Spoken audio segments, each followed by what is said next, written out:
So one of the big style mistakes we're going to see guys consistently fall into this year are the baggy blues. Basically wearing clothing that's ill-fitted, that's way too large. And the reason a lot of guys are going to fall into it is it's a fashion trend. So as they're out there shopping, they're going to see this type of style displayed, and to be straight up, there are going to be people around them, they're going to push them into this fit. Now, if you're a fashionista, if you're into trends and you can wear this with full confidence, go for it. Who am I to tell you what to wear? But if you're looking for a timeless style that's going to flatter you this year and 10 years from now, then you want to make sure the clothing you buy complements and fits the body you have. And the best way to do that is to purchase timeless pieces, whether they're formal or casual, depending on your personal style, and make sure they fit you and your body type when you purchase them. And if they need to be altered or adjusted, go ahead and have that done.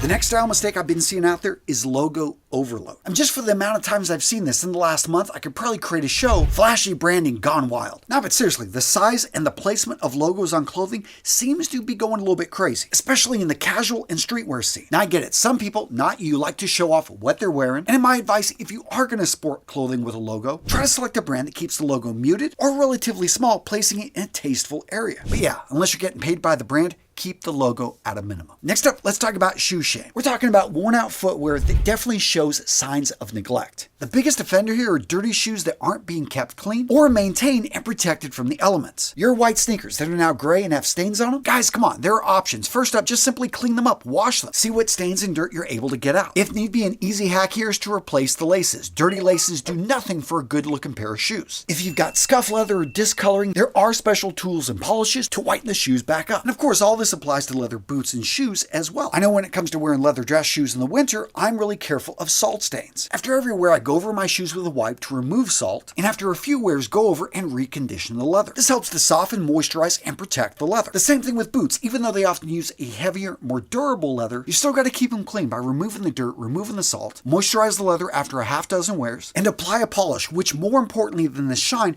puts on a thin layer of protectant to insulate the shoes from the damaging elements out there, which again, salt being the #1 culprit to cracked leather. The next mistake I'm seeing out there, the collapsed collar. You know what I'm talking about, those lifeless shirt collars that after a single wash wrinkle up like a piece of bacon, or the weak lifeless ones that hide whenever you throw on a sweater or a sports jacket. Gents, the purpose of wearing a collared shirt is to use the collar to frame the face. So why even own a collared shirt if it's not going to do its job? Well, gents, if you've ever dealt with any of those shirt collar issues, you need to check out today's sponsor, Collars & Co. Gents, the founders over at Collars & Co were guys just like you that got tired of every day having to wear a collared shirt that was uncomfortable, that didn't layer well, and simply put, these guys knew there had to be a better way. So they took the structured collar of a dress shirt and they put it on a polo, creating the dress collar polo. Here's me in New York City traveling with my family. I wanted to look good. I wanted a shirt that would layer well with the sweaters I'd brought, that was breathable and made from a stretch material that I didn't have to worry about ironing. Gents, Collars & Co perfectly fit the bill and solve the problem. And that's one of the things I love about Collars & Co. They're so much more than just shirts and collars. In fact, if you haven't been over to their website to check out their knitwear, you are missing out. Seriously, right here, as you can see, I'm wearing their Heather Cloud cotton quarter zip pullover, which this cloud cotton material has to be felt to be believed. It's incredibly soft,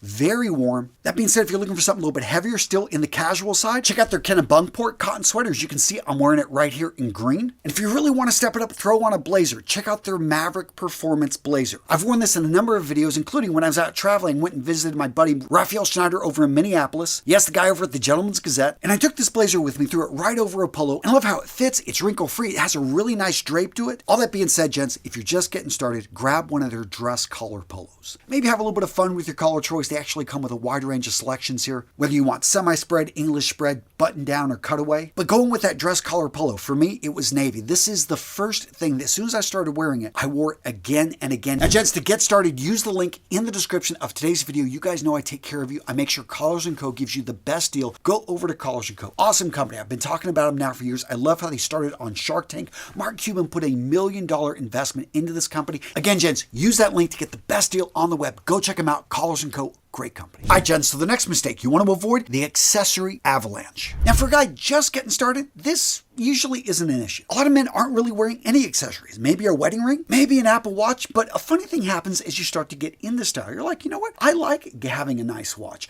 All of a sudden you find another ring that you throw on your other hand. You start wearing bracelets. You decide to live on the wild side and bring in a necklace. And before you know it, when it comes to accessories, you're looking like Johnny Depp in a Sauvage commercial. Which, hey, if that's your thing, go for it. But for most of us, I'm going to say keep it simple. Keep it balanced, and in general, try to understand that less is more. There's nothing wrong with owning 10 rings, you just don't want to wear them all at once unless you're the Mandarin. The same thing with bracelets, the same thing with necklaces. I think a well-dressed man with a lot of accessories, what he does is he rotates through. He knows which accessories work with which outfits, and he treats them like a spice used to pull out the flavor, not overwhelm it. Next up, let's talk about the trend trap. The whimsical winds of fashion have caught your attention, you're over on TikTok, you see a look you like, and you want to incorporate this look into your wardrobe. It may be a color, it may be a particular item, it may be a whole new style. Now, whether you're 15 or 55, I'm not here to tell you can't pull off that look. But I will say that chasing these trends can be a trap for your wallet because the items you purchase here are most likely not going to be in style within one season. So just be aware and understand you were warned. Which, by the way, is one of the reasons I press classic style. A lot of people think classic style is boring. Well, gents, if you understand timeless style, you know it's anything but. Now, when I think classic style, I think the utilization of lines and silhouette that have been proven throughout history to help a man look amazing. That style worked for your father, it worked for his father, and it'll work for you. And because that style isn't going anywhere, you can spend a little bit more money on it and get great quality. Which, speaking of which, let's talk about counterfeits and let's talk about low quality knockoffs. Now, if you ever hear the word fast fashion, what it's referring to are large brands like Zara that were able to see and take what was on runways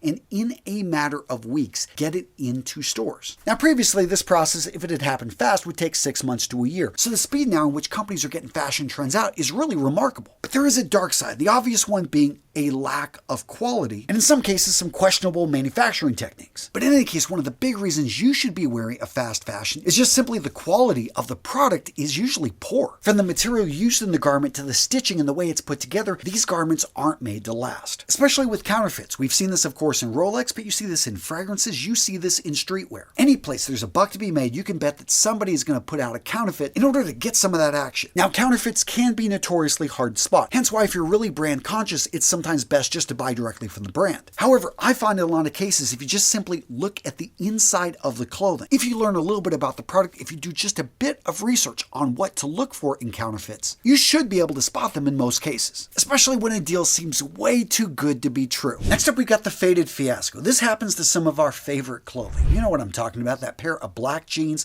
that favorite hoodie that you just love and you wear and you wash. Well, after you do this 50, 60 times, guess what? Well, those black jeans are no longer black. That red hoodie is now, yeah, it's a shade of red, but it doesn't have that strong, vibrant color and life it used to have. Well, sadly, whenever you throw your clothing in the wash, whenever you throw it in the dryer, all that lint material that you see building up, guess where it comes from? Your clothing. You've got to understand that when you wash your clothing, you are, in a sense, shortening the life of that garment. And depending on the quality of the build and how rough your wash cycle is, you could find that your favorite shirt isn't looking like your favorite shirt just after a few washes. Now, no, the solution here is not to wash your clothing. Instead, it's to pay a little bit more attention to the tags and wash your clothing in a little bit more of a delicate manner. I highly recommend to most people to spot clean your clothing and really ask, you know, I wore this hoodie for a couple hours. It can probably go without washing this time. Or in the case of a pair of jeans, can you wear it at least a few times before washing? And do you have to throw them in the dryer? Could you just hang dry them? These small changes can double to triple the life expectancy of your clothing. Now, I feel this next mistake is obvious, but I still see it being made again and again, so I need to mention it, and that is proper maintenance of your clothing. I'm talking about an iron, a steamer, knowing how on a sweater, whenever it starts to pill, which naturally happens on sweaters over time, although cheaper sweaters, it will happen sooner, simply knowing that you can take a razor and just simply go over to remove the pilling and get that sweater looking good. Now, when it comes to ironing, I know a lot of guys don't like it. Make sure, again, to read the label on the shirt, but if you're in a hurry, you're going to be layering, then just focus in on the collar, maybe on the cuffs of the shirt, the front area. But a hack of clothing maintenance when it comes to ironing is actually to get a steam iron. Steam does a great job, and you can steam wool. You don't really want to iron wool clothing, but you can steam clothing, including sweaters, and it loosens it up to go back to its original form. And this works in wools and cottons, and it causes the wrinkles to fall out. And as an added bonus, it also reduces the chance that you would damage the clothing. And really quick, let's talk pockets. Guys, you're not a pack mule. You don't have to fill up all your pockets. I get it. I like to be prepared. But I find as an American, I'm usually driving most places, so I just make sure everything I need to be prepared is in my vehicle. It's usually pretty close. And for the day-to-day things I carry, I always try to really slim it down. I try to identify what do I really need. And yeah, be careful, especially on your formal clothing, of using those pockets because it can start to deform and even cause it to hang and drape in a way that isn't flattering. Now, if you feel I missed something, it's probably because I hit it in this video. So yeah, continue your viewing experience. Yeah, go check it out.